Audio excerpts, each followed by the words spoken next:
존경하는 국민 여러분, 독도는 우리 땅입니다. 그냥 우리 땅이 아니라 40년 통한의 역사가 뚜렷하게 새겨져 있는 역사의 땅입니다. 독도는 일본의 한반도 침탈 과정에서 가장 먼저 병탄되었던 우리 땅입니다. 일본이 러일 전쟁 중에 전쟁 수행을 목적으로 편입하고 점령했던 땅입니다. 러일 전쟁은 제국주의 일본이 한국에 대한 지배권을 확보하기 위해 일으킨 한반도 침략 전쟁입니다.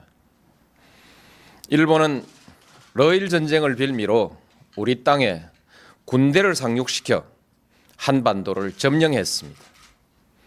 군대를 동원하여 왕궁을 포위하고 황실과 정부를 협박하여 한일 의정서를 강제로 체결하고 토지와 한국민을 마음대로 징발하고 군사시설을 마음대로 설치했습니다. 우리 국토 일부에서 일방적으로 군정을 실시하고 나중에는 재정권과 외교권마저 박탈하여 우리의 주권을 유린했습니다. 일본은 이런 와중에 독도를 자국 영토로 편입하고 망루와 전선을 가설하여 전쟁에 이용했던 것입니다.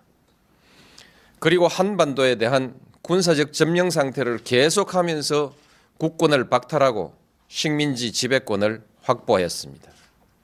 지금 일본이 독도에 대한 권리를 주장하는 것은 제국주의 침략 전쟁에 의한 점령지의 권리, 나아가서는 과거 식민지 영토권을 주장하는 것입니다.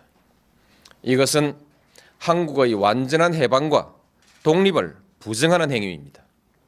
또한 과거 일본이 저지른 침략 전쟁과 학살, 40년간에 걸친 수탈과 고문, 투옥, 강제징용, 심지어 위안부까지 동원했던 그 범죄의 역사에 대한 정당성을 주장하는 행위입니다. 우리는 결코 이것을 용납할 수가 없습니다. 우리 국민에게 독도는 완전한 주권 회복의 상징입니다. 야스쿠니 신사 참배, 역사 교과서 문제와 더불어 과거 역사에 대한 일본의 인식, 그리고 미래의 한일 관계와 동아시아의 평화에 대한 일본의 의지를 가늠하는 시금석입니다. 일본이 잘못된 역사를 미화하고 그에 근거한 권리를 주장하는 한 한일 간의 우호관계는 결코 바로 설 수가 없습니다. 일본이 이들 문제에 집착하는 한 우리는 한일 간의 미래와 동아시아의 평화에 대한 일본의 어떤 수사도 믿을 수가 없을 것입니다.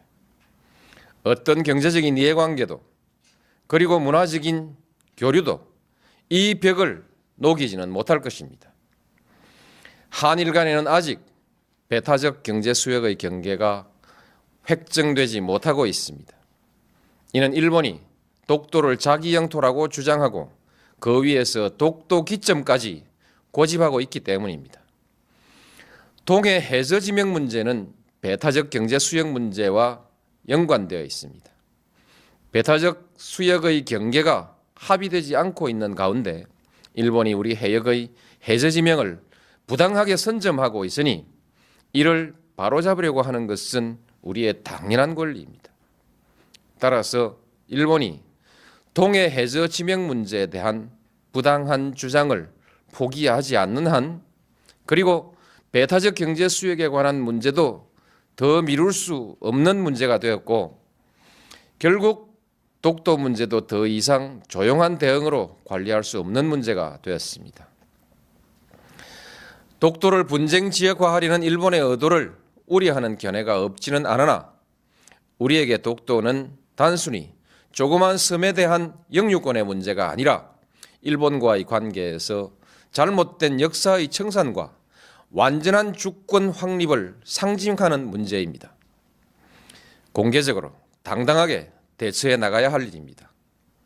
존경하는 국민 여러분, 이제 정부는 독도 문제에 대한 대응 방침을 전면 재검토하겠습니다. 독도 문제를 일본의 역사 교과서 왜곡, 야스쿠니 신사 참배 문제와 더불어 한일 양국의 과거사 청산과 역사 인식, 자주 독립의 역사와 주권 수호의 차원에서 정면으로 다루어 나가겠습니다. 물리적인 도발에 대해서는 강력하고 단호하게 대응해 나갈 것입니다. 세계 여론과 일본 국민에게 일본 정부의 부당한 처사를 끊임없이 고발해 나갈 것입니다. 일본 정부가 잘못을 바로잡을 때까지 전 국가적 역량과 외교적 자원을 모두 동원하여 지속적으로 노력해 나갈 것입니다. 그 밖에도 필요한 모든 일을 다 할 것입니다. 어떤 비용과 희생이 따르더라도 결코 포기하거나 타협할 수 없는 문제이기 때문입니다. 저는 우리의 역사를 모독하고 한 국민의 자존을 저해하는 일본 정부의 일련의 행위가 일본 국민의 보편적인 인식에 기초하고 있는 것은 아닐 것이라는 기대를 가지고 있습니다.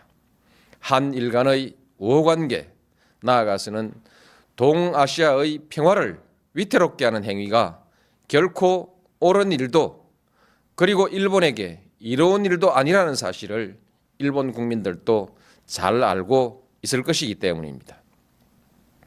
우리가 감정적 대응을 자제하고 냉정하게 대응해야 하는 이유도 여기에 있습니다. 일본 국민과 지도자들에게 간곡히 당부합니다. 우리는 더 이상 새로운 사과를 요구하지 않습니다. 이미 누차 행한 사과에 부합하는 행동을 요구할 뿐입니다. 잘못된 역사를 미화하거나 정당화하는 행위로 한국의 주권과 국민적 자존심을 모욕하는 행위를 중지해 달라는 것입니다.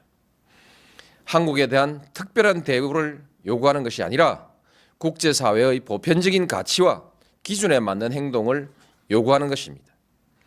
역사의 진실과 인류사회의 양심 앞에 솔직하고 겸허해지기를 바라는 것입니다.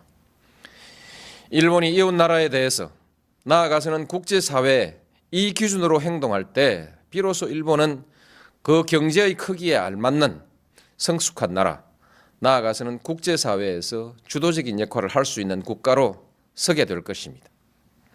국민 여러분, 우리는 식민 지배의 아픈 역사에도 불구하고 일본과 설린 우호의 역사를 새로 쓰기 위해서 부단히 노력해 왔습니다. 양국은 민주주의와 시장경제라는 공통의 지향 속에 호혜와 평등, 평화와 번영이라는 목표를 향해 전진해 왔고 또 큰 관계 발전을 이루었습니다. 이제 양국은 공통의 지향과 목표를 항구적으로 지속하기 위해서 더욱더 노력해야 합니다. 양국 관계를 뛰어넘어 동북아시아의 평화와 번영, 나아가서 세계의 평화와 번영에 함께 이바지해야 합니다. 그러기 위해서는 과거사의 올바른 인식과 청산, 주권의 상호 존중이라는 신뢰가 중요합니다. 일본은 제국주의 침략사의 어두운 과거로부터 과감히 털쳐 일어나야 합니다. 21세기 동북아의 평화와 번영, 나아가 세계 평화를 향한 일본의 결단을 기대합니다. 감사합니다.